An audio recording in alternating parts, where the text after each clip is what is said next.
Thank you. Okay, please make sure you put yourself on mute so that we're not hearing any background noise, especially when Heidi is presenting to us. That would be greatly appreciated.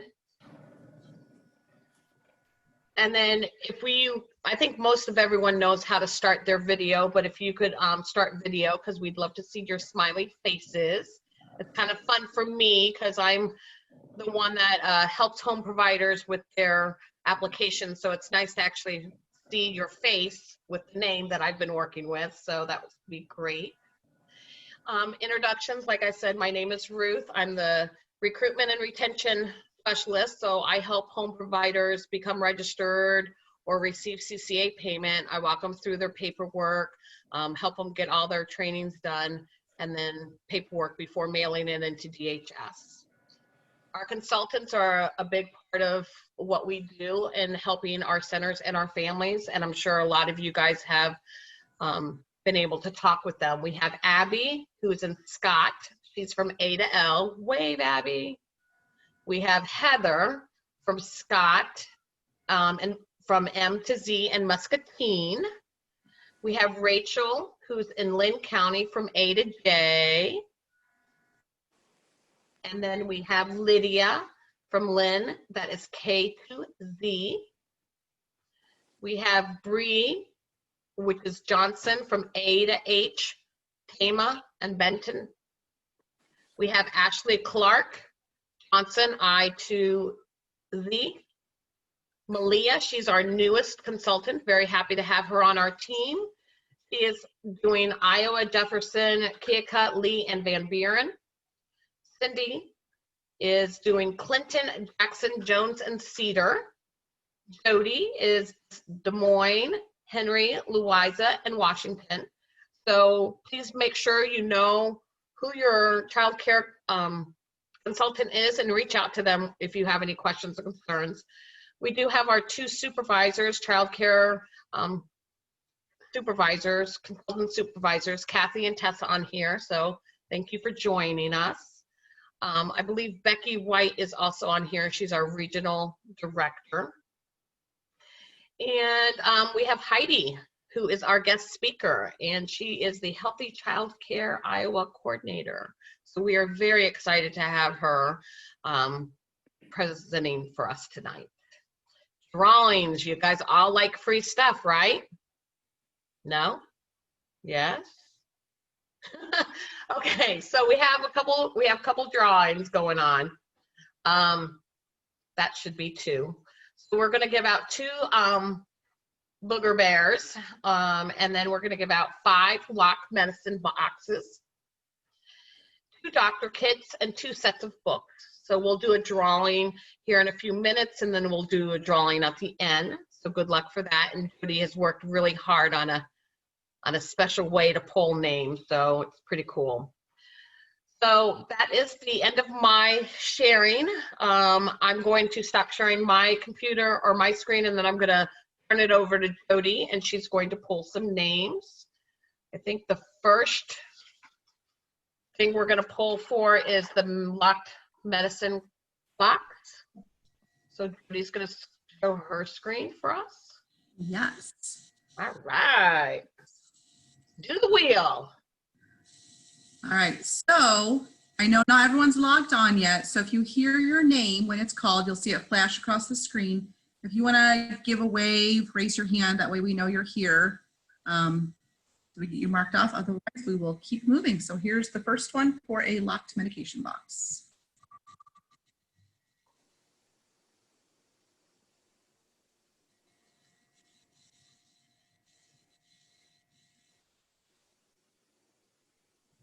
First one is Michelle Wilkinson.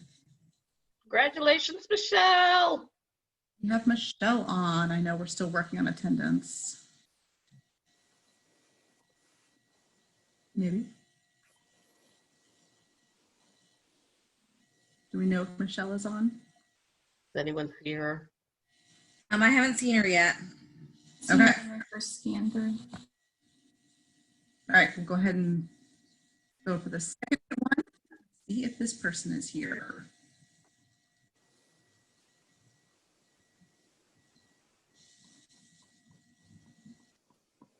Gina Strong. Is Gina Strong present?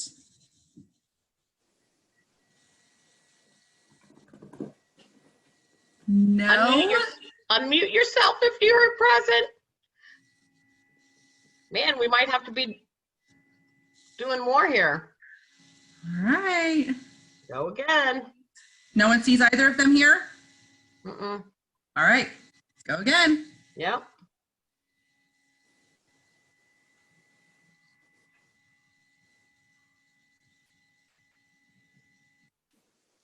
Anita Schuckert. Please tell me Anita is here. No. Oh my goodness. No, Anita. You're kidding. Okay. We just want to play the wheel a little bit longer. Surely someone.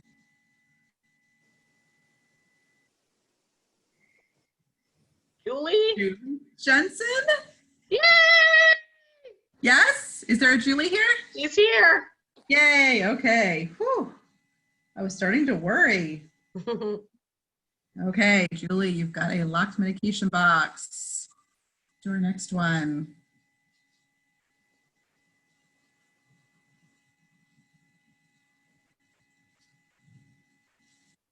Anita McDowell? No. No, Anita. We have to come back to this. Yeah, we might. Try it a couple more times, hopefully. Stephanie? Stephanie is here. I see her waving. Yay, all right. Awesome. Okay, so maybe we should come back to the other ones once people are done logging in. Okay. Get started. So we'll just do more at the end. Yep. What did we do? Just 2 lock boxes? Yes. Okay. Stephanie, just the 2 lock boxes so far. Don't want to take up all of Heidi's time. Yep. Okay. Well, Heidi, it is all you. Great. I'm going to go ahead and share my screen real quick.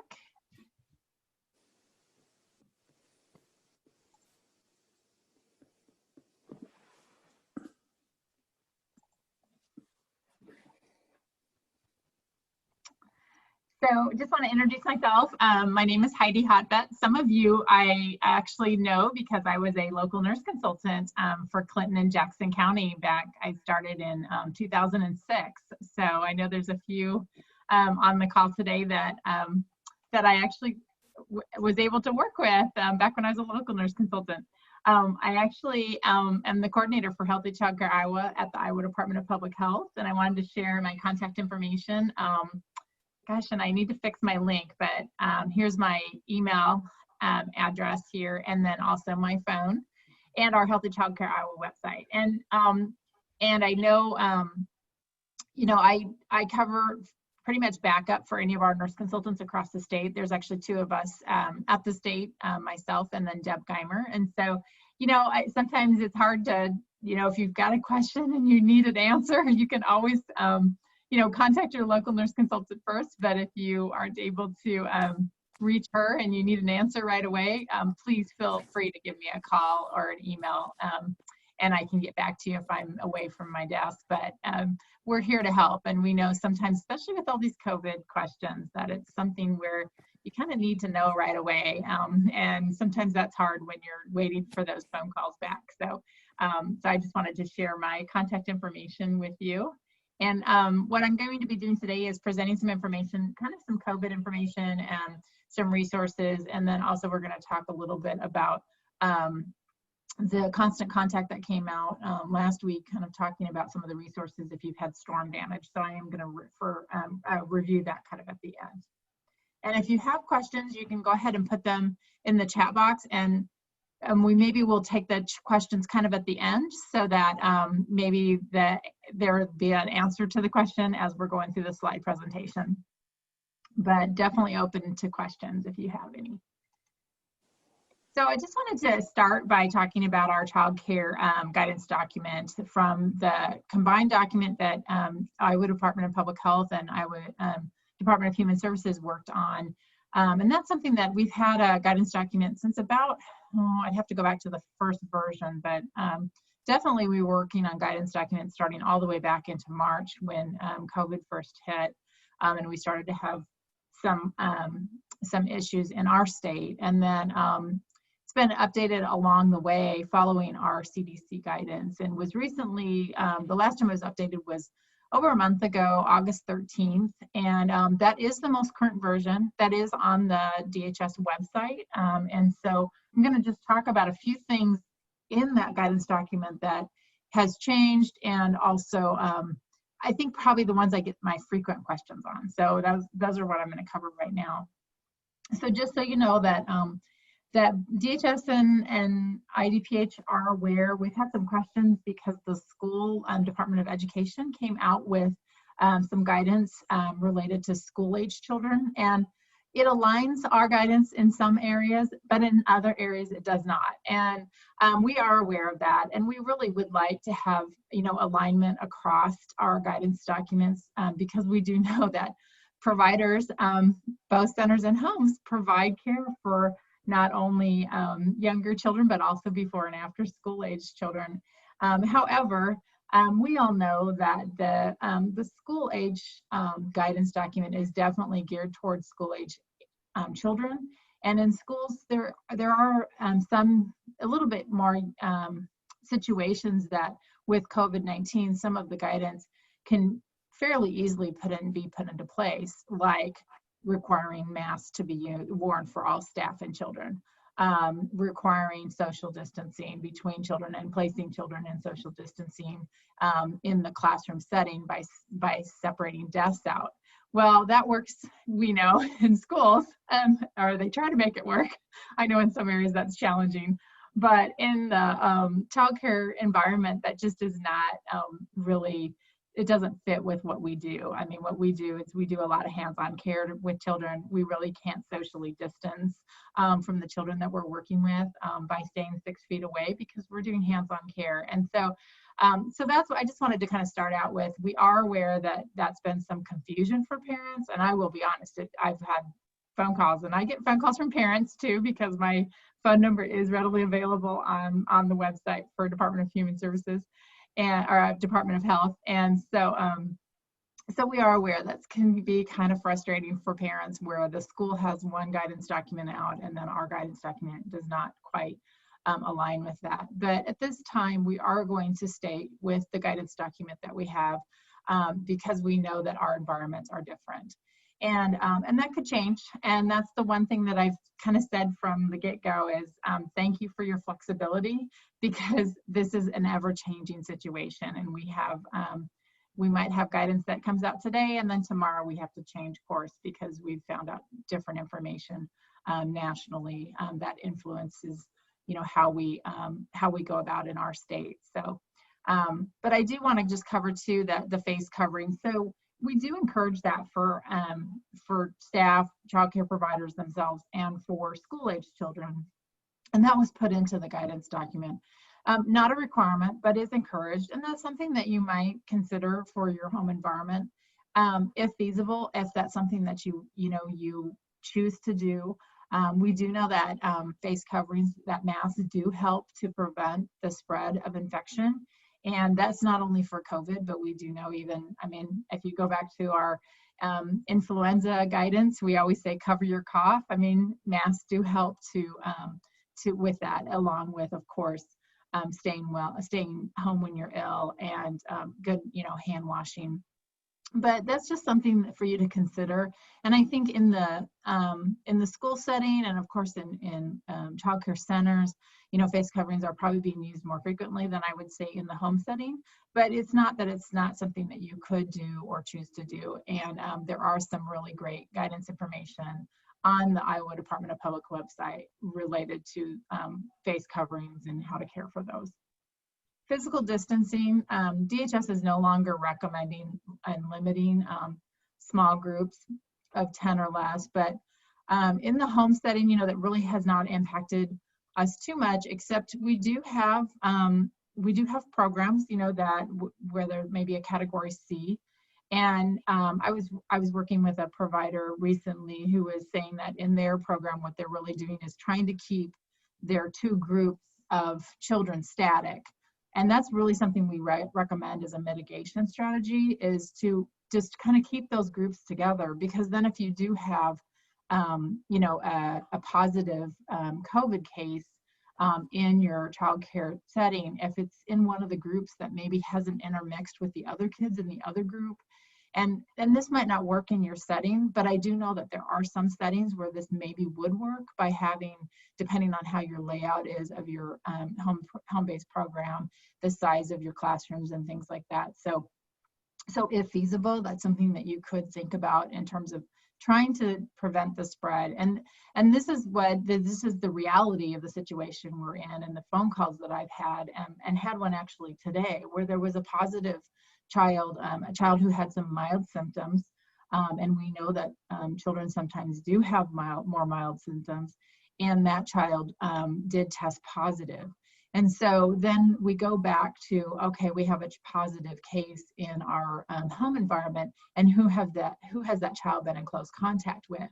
Well, unfortunately, in this provider's setting, the kids were really all in the same location. And so there was no way for the provider to stay open for some of the children, or even for some of the kids, because they all were exposed in that program. So the child is being isolated because of the positive status, and then the child care provider, as well as the child care provider's staff person or co-owner, and then it is affecting then all the children in the group. And so that's the challenge, and we know that, and that is frustrating, but it is the best practice recommendations, because we really want to make sure that those kids are not continuing to stay together when they've been exposed to a positive, because that will just prolong when you can get back to normal care. And I'm just going to be honest about that, but that's what happens if you continue to allow children that have either had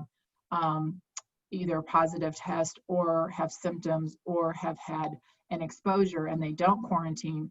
Then if that person down the road, say 10 days later, all of a sudden that child starts showing symptoms, and they should have been quarantined during that period and they weren't, and they start showing symptoms and develop the actual illness of COVID-19, then that just prolongs additional time that the other children are going to be in exposure, and then they will have to be out of care for another 14 days. So I did have a home provider I worked with that was, she said, lesson learned, she would do it differently the next time, but she had a situation where they were having a pending test and allowed the child to continue, and the test took quite a few days, I think about 5 days to get back. And so it just prolonged the period of time that she needed to expand out her guidance about closure, because she had basically all of the kids in care had been exposed by this one individual child. So that's what we're up against, and that's challenging. The other thing that changed on that guidance document was about health monitoring. And we do know that that's been a challenge for everyone. And I'm sorry, my dog is barking in the background, so maybe you're hearing that. So I'm gonna go just real quick and see if I can attend to that. Mark, can you get the dog, please? Thanks. Sorry about that. It's not kids, it's dogs. So anyway, it's feasible to continue the health monitoring using your thermometer and monitoring for fever, and then monitoring for health symptoms. But if that's not working for your program, we are allowing, with the child care guidance document, that parents can do the self-check, and you can do a self-check, have the parents report then to you. So if that's been something that has been challenging for your program, you can go ahead and have parents self-check. But best practice would be that you would continue to health monitor if you can.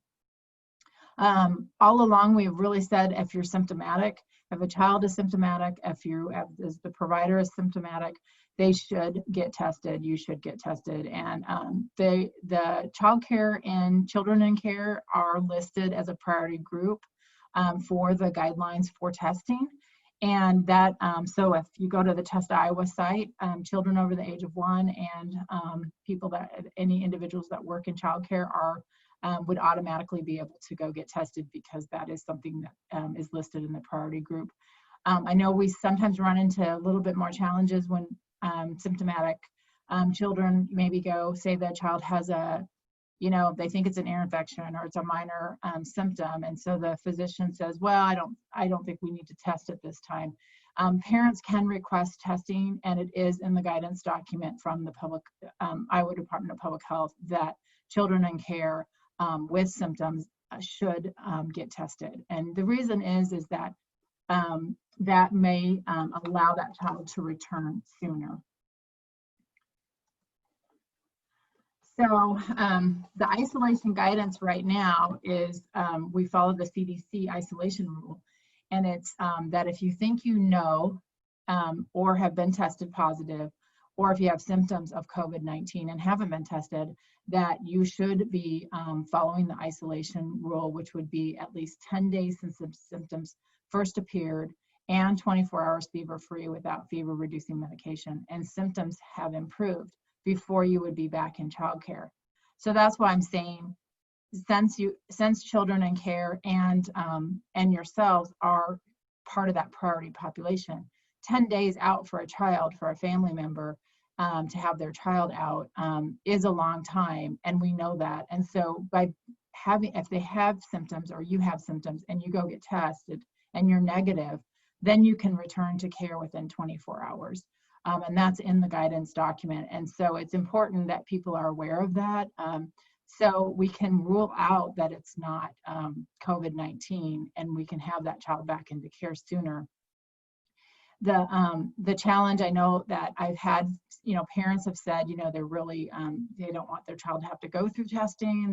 They're resistant to have testing, and that's their choice. You cannot require that, but it will give them the option to, if they decide to have their child tested, they might be able to return to care sooner than the 10-day wait period. And that has helped parents. This is the reality.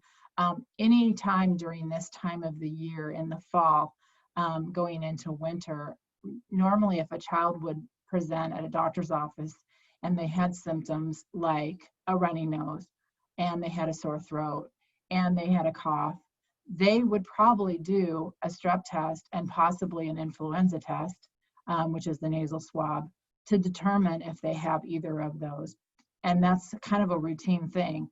So adding, I know that some doctor's offices are kind of doing a one swab, and then they will test for both things. They'll test for all three. They'll do 3 swabs and do it all at the same time. And so, and they'll try to rule out, is it strep, is it influenza, or is it COVID-19? And so I think we need to reassure parents that it's not that we're wanting to put their child through, you know, a difficult test. We just want to make sure that the child can return to care and return to care safely, and you're safeguarding other children in care. And that's the important part. The next thing I just want to talk about a little bit is case reporting on outbreak. And this is where, this is a guidance document that's on the Department of Human Services website, and is linked from our website at Healthy Childcare Iowa. And that's really the guidance that's related to if there's a confirmed positive COVID result in either yourself as a owners or a staff that you have in your program, or children. So when it's a confirmed case, then you would be contacting your DHS regulatory consultant. So you need to talk with your DHS person first. And you can also, a lot of times you end up making a phone call to 2 people. So when you have that positive case and you need some help, you know, call your local nurse consultant, because the 2 of them will confirm, will discuss what's the situation, and then help kind of walk you through the recommendations with the guidance document.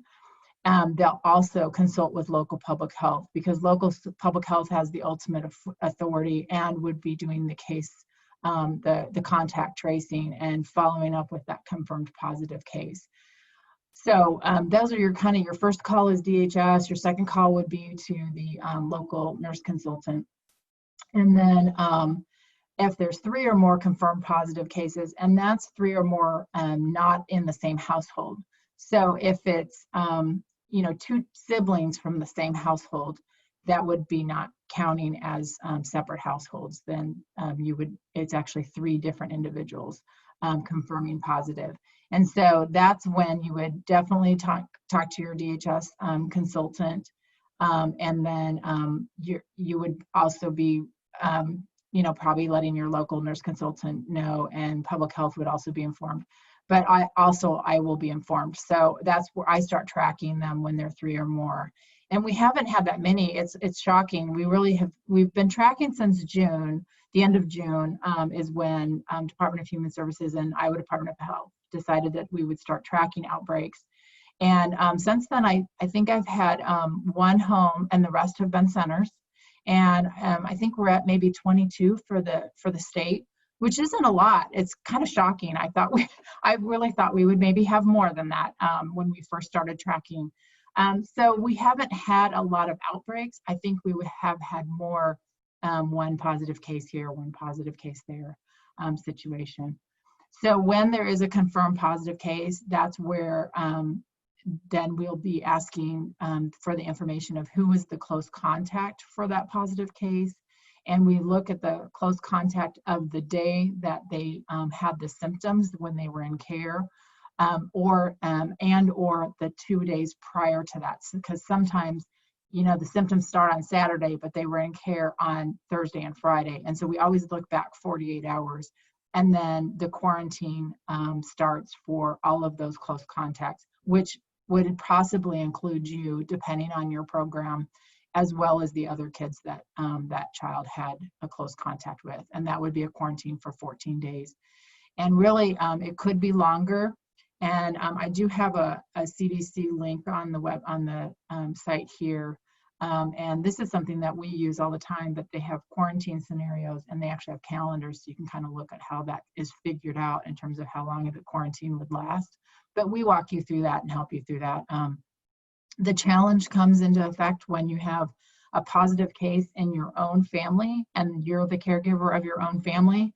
And it's hard if it's a younger child that you really have to continue to care for that family member. So that is why the close contact may be quarantined for longer than 14 days. And that's something that we would talk through when I would contact you, and we would talk through like how we can work around so that you can get back to business sooner than having more than 14 days of quarantine.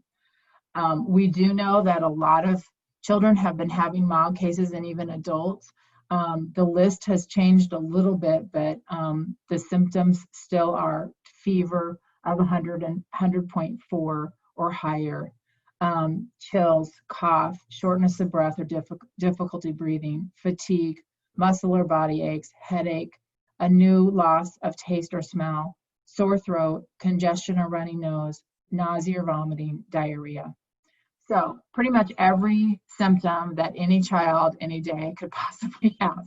It's very challenging for programs, and it's very challenging for families, and we know that. But that is the list, and we have to follow through with making sure that we're protecting all children, as well as you as the business owner and care provider. So we had a few questions that were submitted earlier, and I will just run through these real quick. And I just wanted to share a couple resources too with you. So there was a question about infrared thermometers and ear thermometers. And I would just say that there are a lot of different ones on the market. They tend to be expensive. Reach out to your local nurse consultant or your CCR&R consultant or both. Because I know there was some funding that some of our programs, depending on the agency, have had to be able to purchase or help with those thermometer costs. But their thermometers are FDA approved, so they are a medical device, so they have to go through that approval process. And I know that the accuracy is concerning, but a lot of times that's really dependent on how it's being used. And I've done a search on quite a few of the ones that are on the market, and I will tell you that most of the products, if you look them up on the internet, they will show, like, do a search for that specific brand that you have, And a lot of them have videos showing the best way to like hold the thermometer, how, if it's an air thermometer, that you're getting a good seal in the air canal so that you get an accurate reading. So there are some helpful hints on most of the websites related to how to use the thermometers, and then also reach out to your nurse consultant. They can help walk through that. But I know that that's been challenging for some programs, especially the infrared ones, because even if a child's hair is kind of in the way, sometimes it will not read it correctly. At this time, there is no restriction on sandboxes with COVID-19, other than we want to have kids wash their hands before they use the sandbox and after they use the sandbox. So there's no concerns on that. We did have some guidance that went on, and it went out kind of earlier in the summer, just to talk about water tables. And the reason that we had the CDC has restrictions on water tables is, as we all know, kids, when they're playing in water, a lot of times they're playing with cups and different types of things that they're pouring the water in and out, and inevitably a lot of times they will want to drink out of the cup that they're pouring out of. So there is a risk for saliva in the water table, and so that's why we had put out a restriction on not using water tables at this time. But definitely using, your sensory tables, your manipulatives, and sandboxes, okay. I think we already talked a little bit about that 10-day isolation for a positive COVID test, or 14 days for a quarantine, and how to support families. I'd say it's really important that families understand the rules, and this is what we have today. Now, this could change. And hopefully, when there's a vaccine available and when we have options to decrease the amount of COVID spread that we're seeing right now, this could change. But at this time, families need to have a backup plan for that period of 10 days or 14 days. And that's hard, but we do need to really encourage them and make sure that's part of your policy so they're aware. The phone calls that I've received, I talked with a provider today that, it's very challenging. Because families are not happy, and then they get the brunt of the call, of course. So I realize that, and that's really hard. And I appreciate and respect all that you do, because you're trying to keep your business safe and keeping the kids in your care healthy. And then common cold, allergies, and how they can kind of mimic symptoms. And I actually have I added a slide after today, because something was brought up to my attention, and this is something that I had shared previously. So I'm gonna switch to just a couple slides, and then I'll show you a kind of a good handout for the cold flu symptoms. This is our website link, and then if you go to our website, you'll see there's kind of tabs on the one side. If you click on the Child Care Nurse Consultant tab, that'll bring you to the Child Care Consultant map and their contact information, so you can look up who your local nurse consultant is. I will let you know that I know that in HACAP has a vacancy right now, which covers, of course, Lynn County and Benton. So I've been taking a lot of those calls. So I don't know if I know I've had a couple of emails from a couple of you. So I'm helping cover that area, as well as Kim Gonzalez. So we are covering for that vacancy, and they will be hiring and then having a nurse consultant for that area. And then Johnson County also has a new nurse consultant that is just finishing up training, and they have on their website, they have a contact information for Johnson County, and then they will get that information to Megan Kempen, who is the nurse consultant who's covering for Johnson County right now. So even if your local nurse consultant is not available, like I said, we're here to help. So please look at the child care map, and my contact information is at the top, and so is Deb Geimer. So we're always here to help if you can't get a hold of somebody. If you go to the printed products tab, this is where it'll come up, printed products to download. If you haven't been on our website, we have a lot of helpful fact sheets and tools and forms and things available for you there to download. Or if you need someone to print them, you can call your local nurse consultant. They can print them or email them to you.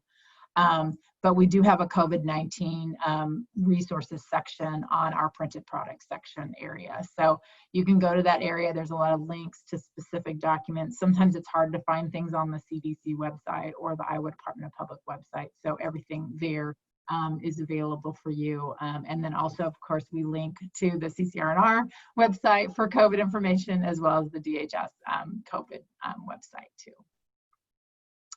And then I just wanted to share, this is a symptoms chart, and it's actually from the Allergy and Asthma Foundation.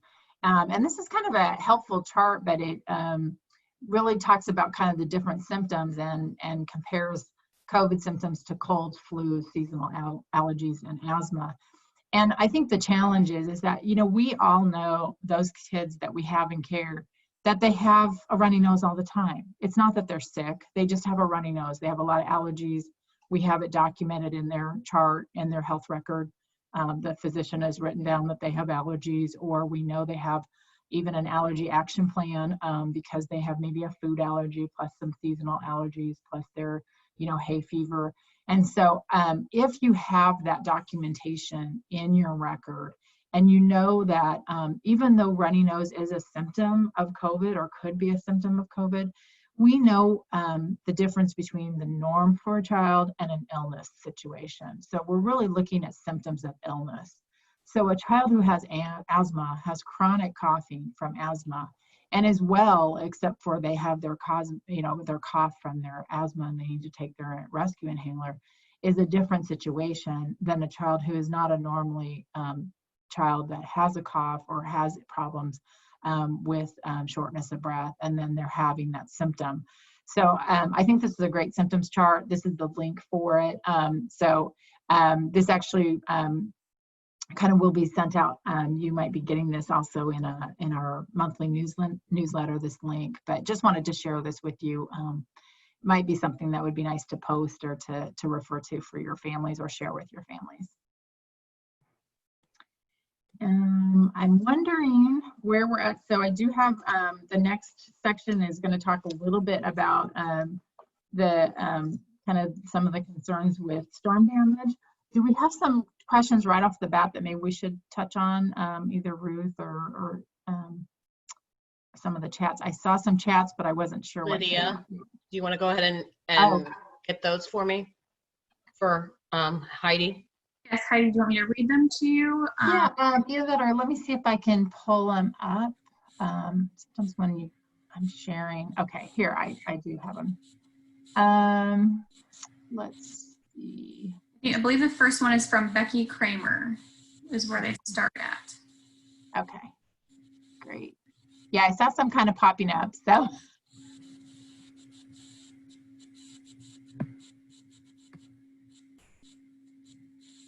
Okay, here.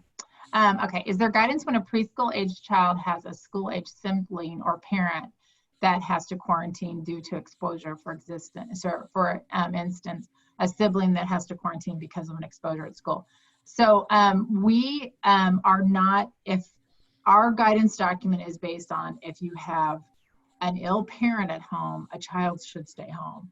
And so until that ill parent then would either be tested for negative or positive, then you would determine if that child needed to be quarantined. We do not address siblings under quarantine in our guidance document. And part of that is just that really that's really, there's a lot of variables related to if a sibling is quarantined, because we do know a sibling could have an exposure at school. They're an older, sibling, they've had a school exposure and they're being asked to quarantine. Where it comes into play is when you have a quarantine of the whole family. So if the Department of Health or they have received information from their doctor that they need to quarantine as a family because of a positive exposure, then that child should be out of care and should be quarantined. But we really don't address quarantine of a child who isn't, having any symptoms and hasn't been exposed at your care, except for if it's their parent. And the reason is if it's their parent and they're having symptoms and they're under quarantine, or they've had an exposure and they're being asked to quarantine and they're developing symptoms, they need to be tested to determine, and that child should stay home until that's determined, because parents are off, they're caring for their children, and the risk of if the parent's positive, the risk that the child would be positive is high. So we would want to make sure that they were, and that's where I would say to, encourage them to get tested so they know for sure. In terms of siblings, I know that's been kind of challenging. If you have a family that, two of the siblings have had an exposure, they're staying home. I mean, that's really, you're going to have to determine that in your own policy if you would require that the whole family be excluded. That would be part of your exclusion policy. And you can always reach out to the nurse consultant locally or to myself if you're kind of trying to walk through that on those cases, because our guidance document is not specific to that. Let's see. The next question about closing and then bringing in income. I do know there is that funding that is available, and that's something that I would refer you to your child care consultant at CCR&R to kind of walk you through some of those benefits with some of the CARES funding. If you do have to close because of and have to you've been closed for a while and you're reopening, then there are some reopening funds that are available, but that is very challenging for programs. And that's something to really look at your policy right now. What is your policy for families, in terms of how many days out they have for the year? And do you have it just if they're not attending, they're not paying for their space?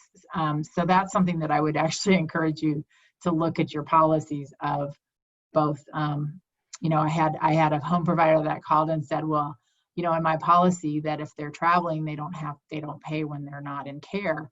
But the person was traveling and they were actually traveling. Their child was going to be internationally traveling, which means they have to quarantine when they get back for 14 days. So this child was going to be out of care for a month.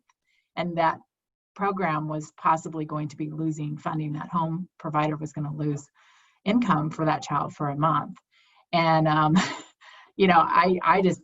I thought that was surprising that she would not, that was their choice to have their child travel with them and then also be having to quarantine when they returned. So that's something you might want to look at and look at your policy and then really talk with your CCR&R consultant, because I think they can help you with that.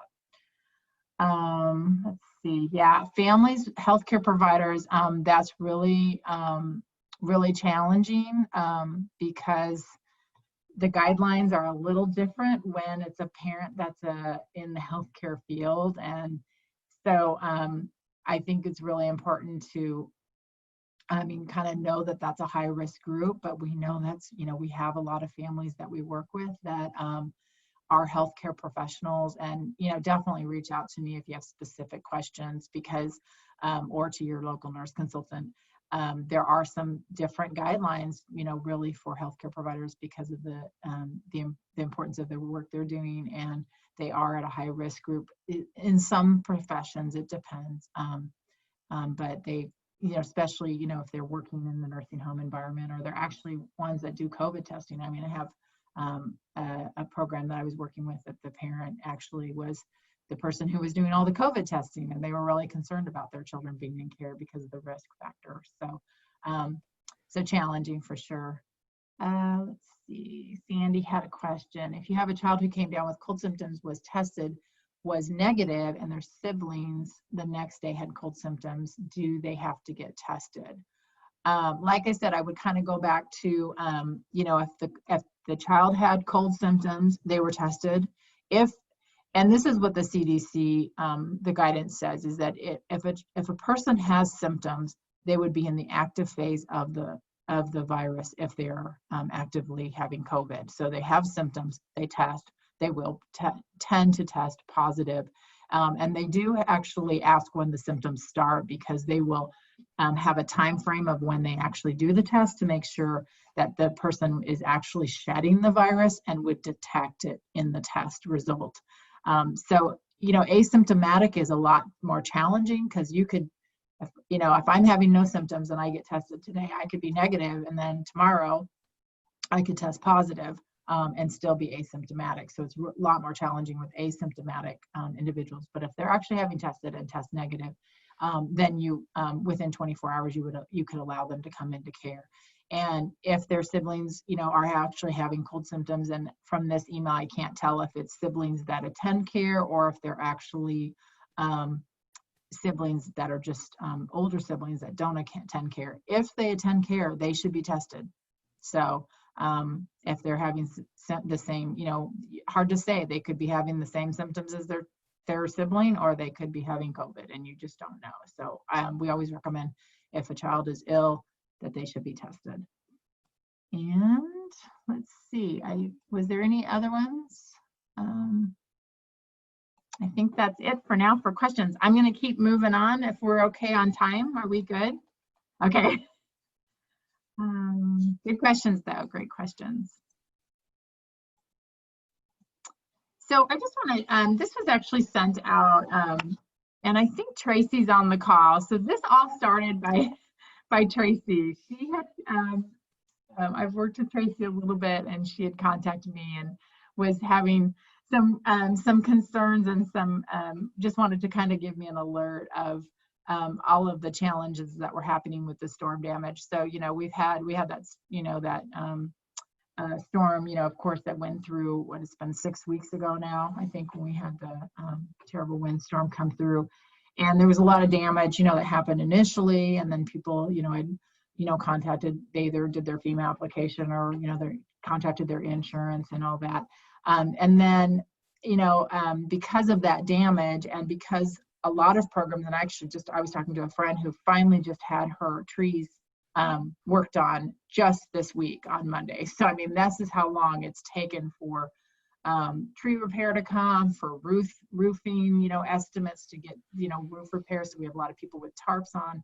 Well, then when we had all that rain, which has been almost 2 weeks ago now, we had just, you know, a whole week of rain that really added some additional concerns with the storm damage and some health concerns. And the three categories really that we want to talk about is mold, lead paint, and asbestos. So as we know, you know, when there's been storm damage and you have maybe your roof, you know, had damage and you lost your eaves on the one side of the house, and then all of a sudden you have all this rain, and because we had a lot of saturation already in the ground, possibly you had water coming into your foundation, you know, maybe on that side of the house. And so you may start seeing mold growth in areas. And, you know, mold, I mean, grows, it'll be in window wells. It could be possibly in near the foundation, coming up through the foundation into your baseboard area. Mold really can grow anywhere where there's been leaks or standing water. And it grows very fast on, you know, paper products, ceiling tiles, cardboard, wood products, wood trim, you know, all of that, as well as, you know, drywall, you know, in carpeting, things like that. So the biggest concern with mold, of course, is that it can cause allergic reaction. It can really cause asthma reactions and flare up and severe respiratory symptoms from extensive mold. And that's for adults and children. For lead paint, so lead was used, lead paint was used prior to the 1970s in most homes. So we kind of, it was actually off the market in 1978, but really we say kind of any of those pre-70 homes all the way up possibly till 1978 are at risk for having paint that maybe the top layer, you know, say you have a window area, say you have a basement that you have your program in, and, you know, it's a walkout, but the one room has a window that has had some water leakage, and then you end up with some standing water in the windowsill. And normally the window would be painted and dry and no problems, but now because of this damage, you've got chipping and peeling paint. And the underneath layers of the paint is where there maybe is a concern of lead paint because of the layers of paint being used over the years. And so we do know that lead paint is very toxic to children. It can become very dust, and kids can actually breathe it in, or from hand-to-mouth behavior, it can settle on toys or furniture, and then also, or carpet, flooring, and then children, as they're crawling around or moving around in the environment, can get exposed to lead. And so we want to make sure that, you know, children are not lead poisoned. And I know all of you do a lead assessment of your home environment, of your business. But like I said, you know, in normal times, maybe you would never have any lead paint issues. But if you're doing construction, or you've had, maybe you had to take some drywall out or some sheetrock out, you know, and you have some underlayers that are exposed, that's where it would be a real concern about lead exposure. And then asbestos would be the last thing, and that's a mineral fiber, but we know that it was used until the 1970s in many buildings and in many products, including tile, like flooring, ceiling tiles around as insulation for pipes and things like that. So asbestos is, when it's intact, we really don't have a lot of concerns about it, but when it's exposed, that's when it can come into the environment, and you can actually have lead fibers, or I'm sorry, asbestos fibers that actually can get in the air, in the air vents, and are at a risk for disease and lung cancer. So I have some resources that I want to share, a couple, and the Iowa Disaster Recovery website is a great place for anyone who's having some of that issues, from the initial storm impact or possibly after effects because of the rain. And so I would encourage you to go to this website if you haven't. They do have some community resources. It'll list the community, and then you can go to their resource area. The other thing that I wanted to just give you was this list of resources for some of the cleanup and kind of recovery. So the CDC has a mold cleanup and remediation document that is here on the website. They also have a cleanup after a disaster, and that also goes into some additional things with mold and some other things with water damage. The Iowa Department of Public Health has a lead poisoning prevention section, and under the childhood lead poisoning prevention website, they have a link called property owners, and they have information specifically related to lead poisoning and property owners and cleanup.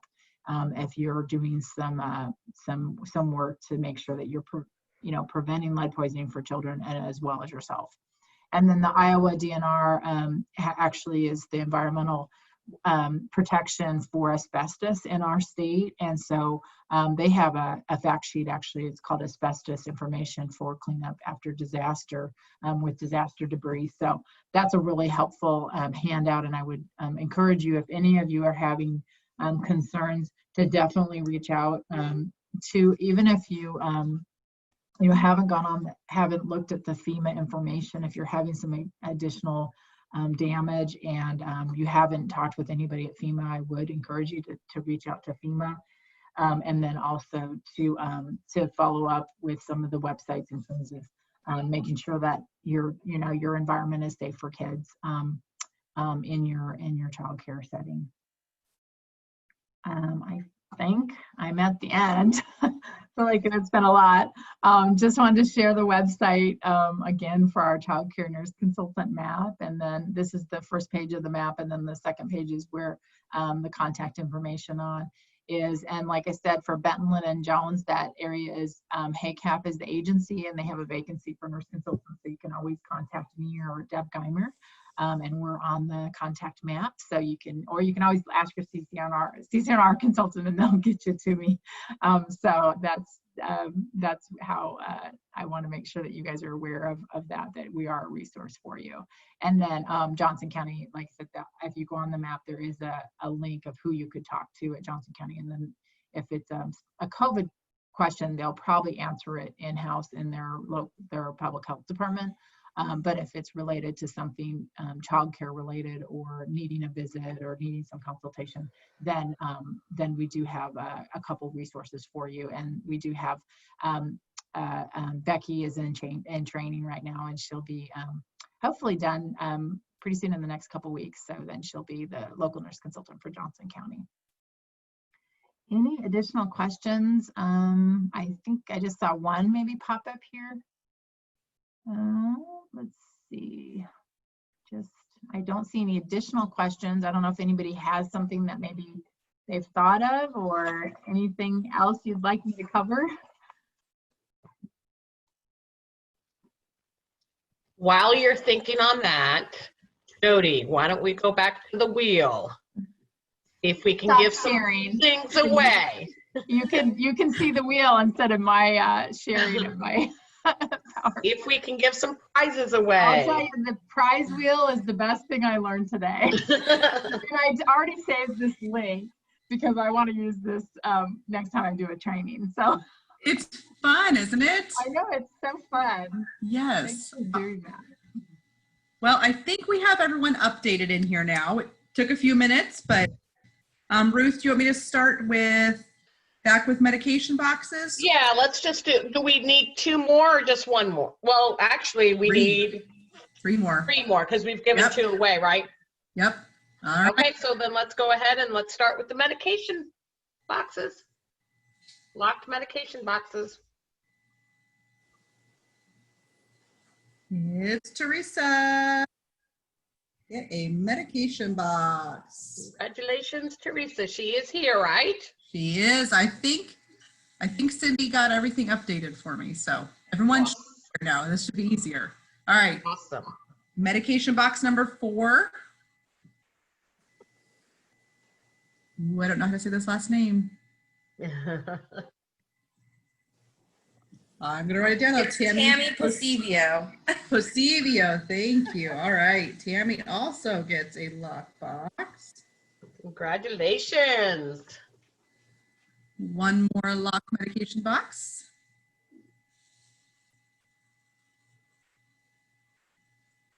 Too bad this wasn't money like Wheel of Fortune, right? That'd be Would've more been fun, great. wouldn't it? All right, Jill Dodds Jill. gets 1. Yay. All Okay, so right, now we're on to the bear. on to the bear. We're on to the bear. That bear is so cute. I want to get it for my grandkids' kindergarten teacher. It'll be fun. All right, Janice Kendall gets a lovingly named booger bear. Got 1 more of those. There Mhm. we go. I like how it removes names. You can see fewer and fewer names every time. That is really neat. Nikki Hanselman. All right.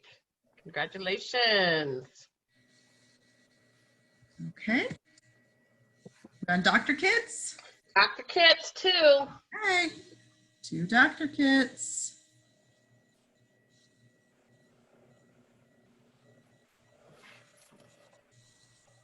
Kathy Sampson. Is Kathy here? Yay. I am here. Thank you. It's a cute Dr. Kit too. All right, we're gonna do another Dr. Kit. This may be too many spins in a row. I'm getting a little dizzy. Ooh. Oh, Oh, I'm glad it made that call. Corrine Shady. me too. That was close. All right, 2 more spins. We have 2 sets of Dr. Kits or health. Well, they're kind of like health books. But I think there's a doctor book in there, and I think there might, I don't know, health books. I'm All not right. gonna say for sure. It was in my 2 spins PowerPoint, for but those.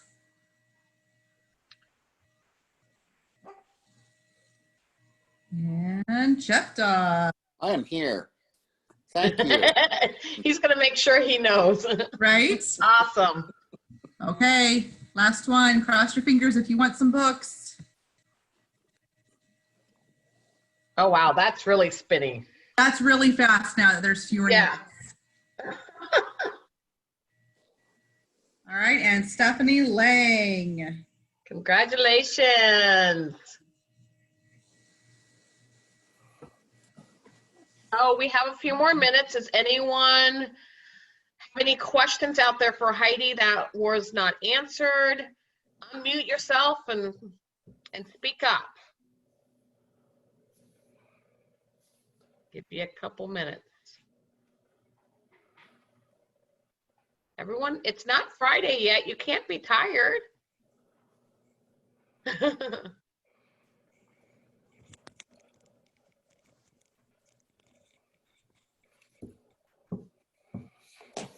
Well, I guess we don't have any other questions. Thank you again, Heidi, for coming and presenting to us. Thank you again for your hard work as home care providers for our state. We do really appreciate you. please reach out to us if you have questions, concerns, if you have any needs. We're here to help you be successful. So thank you for joining us tonight. Bye.